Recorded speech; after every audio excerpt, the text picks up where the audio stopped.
SC એસટીમાં જે લોકો doctor, engineer કે સરકારી અધિકારી બની ગયા છે એમના સંતાનોએ અનામત છોડી દેવું જોઈએ. આ દલીલ કરનારાઓને પૂછો કે શું નોકરી કે પૈસા આવવા જવાથી તમારી માનસિકતામાંથી જાતિવાદ ખતમ થઈ ગયો છે? સત્ય એ છે કે ભારતમાં ડિગ્રી કે હોદ્દો ગમે તેટલો મોટો હોય, જાતિગત પૂર્વગ્રહનો ડંખ ક્યારેય ઓછો થતો નથી. મહેસાણાનો તાજો કિસ્સો જોઈ લો.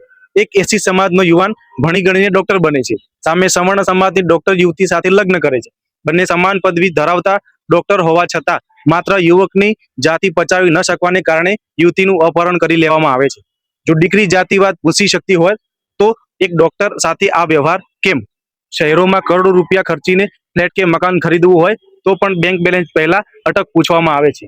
ઉચ્ચ અધિકારી કે ક્લાસ 1 ઓફિસર હોવા છતાં એસસી એસટી સમુદાયના લોકોને કહેવાતી સવર્ણ સોસાયટીઓમાં ઘર ભાડે કે વેચાતું મળતું નથી. દેશમાં આઈએએસ, આઈપીએસ કે જજ જેવા બંધારણીય પદો પર બેઠેલા દલિત આદિવાસી અધિકારીઓને ઓફિસોમાં અલગ નજરે જોવામાં આવે છે.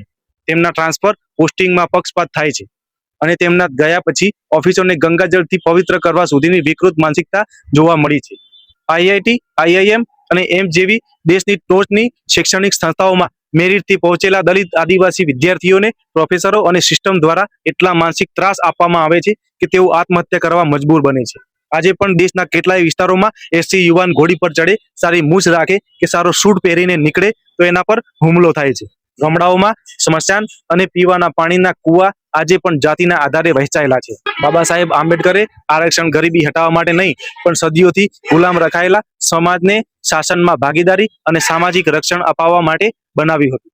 જ્યાં સુધી લગ્ન, મકાન, ઓફિસ અને સ્મશાનમાં જાતિ જોવાનું બંધ નહીં થાય, જ્યાં સુધી આંતરજાતીય લગ્નો પર હુમલા બંધ નહીં થાય, ત્યાં સુધી આરક્ષણ માત્ર ચાલુ જ નહીં રહે પણ એક બંધારણીય ઢાલ બનીને દરેક પેઢીનું રક્ષણ કરશે. આરક્ષણ પર સવાલ ઉઠાવતા પહેલા તમારા દિમાગમાંથી જાતિવાદનો કચરો સાફ કરી નાખો.